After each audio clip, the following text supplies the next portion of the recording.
Hello and welcome to the Run Testers. My name's Nick, and in this video we're going to be comparing the Puma Magnify Nitro 3 and the Asics Novablast 5.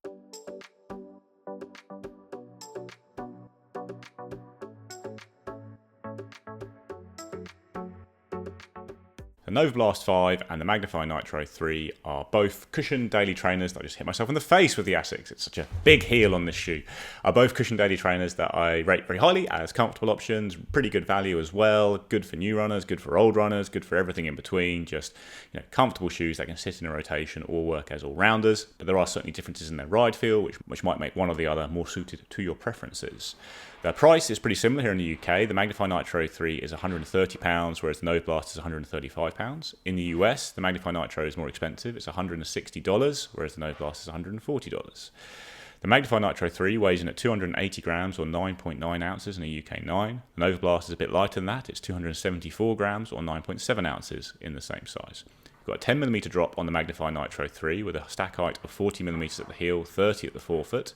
And the Novablast has an 8mm drop and a higher stack height of 41.5mm at the heel, 33.5 at the forefoot. When it comes to the design of the two shoes, you've got an engineered mesh upper on the Magnify, but it's got quite a thick knitted feel around the forefoot, fair bit of padding around the back, a little bit on the tongue as well. You've got some power tape to add some structure on the medial side. You have a nitro foam midsole, which in the case of the Magnify Nitro 3 is a Puma material by all accounts. That nitro foam can mean different things in different Puma shoes, but we think it's Puma here. You've got sidewalls with foam that your foot sits within at the back of the shoe to add some stability. You've got a Puma grip outsole with pretty good coverage over the forefoot and the heel. And with the Novablast 5, you've got a jacquard mesh upper. I'd say it's also fairly thick, good amount of padding around the back of the shoe. Again, not much on the tongue, which is good, I think, for both of these shoes to not feel too claustrophobic on the top of the foot there. The midsole is made from FF Blast Max foam with sidewalls of foam again to add some stability at the back of the shoe. Then you have an AHA low rubber outsole with, again, pretty good coverage across the length of the shoe, a bit more in the midfoot with the Novablast 5. So when it comes to fit of these two shoes, I've got a UK 9 in both, which is a US 10 with Puma and Asics, the size I use across both brands' ranges, and I have got a good fit overall, I would say, but they do have slightly different fits. The Puma is a narrower shoe than the Novablast for sure, especially around the midfoot. If you have a wide foot, you are going to feel the upper on the side of your foot, and it might even overhang the side of the shoe a little bit there. Got a good amount of room in the toe box. I think it's maybe slightly longer than the Novablast, but not really much in it. I think they are true to size shoes. Overall, I had a really good fit with the Magnify Nitro 3 because I have a narrow foot, so I found it comfortable, held my foot securely, and it wasn't too narrow for me, but it will be for some people. Novablast has a roomier fit, especially in the toe box. It's almost too roomy for me because of my narrow foot. It hasn't really affected anything on the run. I don't mind having that much room, but certainly a higher volume upper, which might make it more suited to those who do have wide feet. I had a good hold around the heel and midfoot with this shoe as well, and yeah, with both of them, I'd stick to your normal size. I'd just be aware that the Puma is pretty narrow. So I run 60 kilometers in both the Puma Magnify Nitro 3 and the Asics Novablast 5, using them for a nice mix of training runs. For me, these would both sit in a rotation as my cushion shoe, my easy day shoe primarily for cranking out those relaxed miles, long runs, but they both are a little bit more versatile than your average cushion shoe, I would say. I have done faster runs in both of them and enjoyed doing that, and I do think they have the capability to be pretty solid all-rounders for people who prefer to have one cushion shoe to do everything in. But yeah, like I say, they're at their best, I think, when it comes to the easier end of things. I'd say the Magnify Nitro 3 has the better foam in its midsole for me. You've just got that extra bounce and spring from the Puma foam there. It's very cushy at the heel. You get a nice fast transition onto the forefoot, and you get a nice kind of punch from the foam under the forefoot there. So it's not as high stack as the Asics, especially under the forefoot, but not had any concerns about that on my runs. I've had no discomfort under the forefoot over long runs. In the Magnify Nitro 3, it hasn't bottomed out at all. That foam does deliver a nice lively ride, over long distances, and it's a little bit, I think, more responsive and energetic than the foam in the Novablast 5.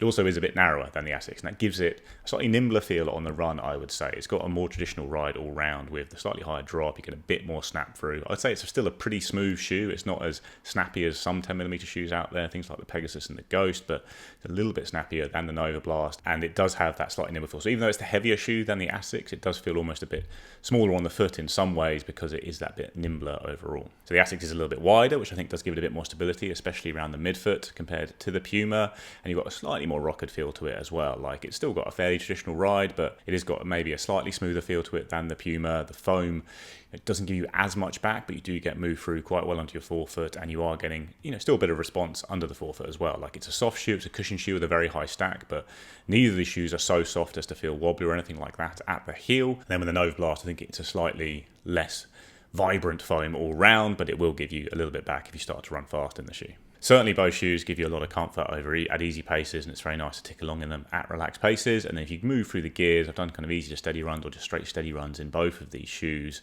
They can give you a bit back. They both feel pretty good at speed for big cushion shoes. Like, the stack heights here are pretty high, especially in the Novablast, but you can turn your feet over them pretty quickly. They're both fairly light for such high stack shoes.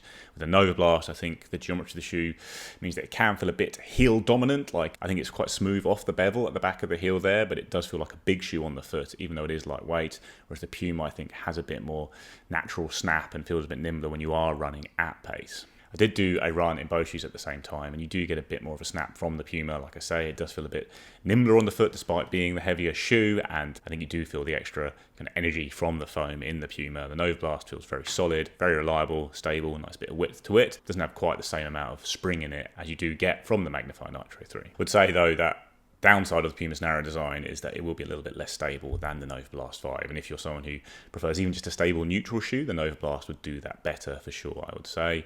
One other advantage the Puma has though would be the outsole grip. Puma grip, very good material, very good at gripping at wet pavements in the winter, and that would be another little edge for the Magnify Nitro 3. So verdict, I think this is pretty tight in terms of performance, but there are some things that would make one or the other an immediate better choice. For one, if you have a very wide foot, I would not look at the Puma over the Asics. I think you'll get a better fit from the Novablast 5. If you're worried about stability, I think the Novablast 5 will be better as well, although you might even want to look at a full stability shoe in that case. I think Novablast 5 is pretty stable though. But if you're not worried about either of those things, it's just down to the ride feel of the shoes. I do think the Puma has a slightly better ride for me because of the foam in its midsole, which just gives you a bit more back, a bit more energy return.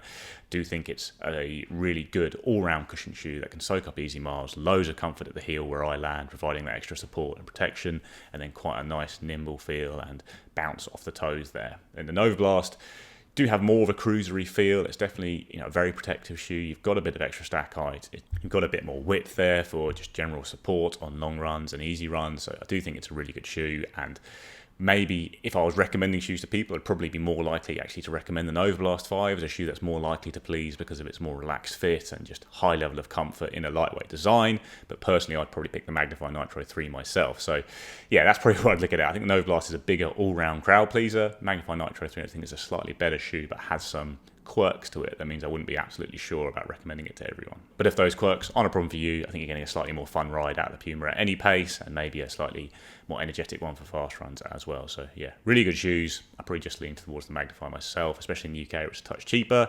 Not sure I'd pay $20 extra for it if I was in the US, the Novablast 5 being such a good shoe, but yeah, that's how I see it overall.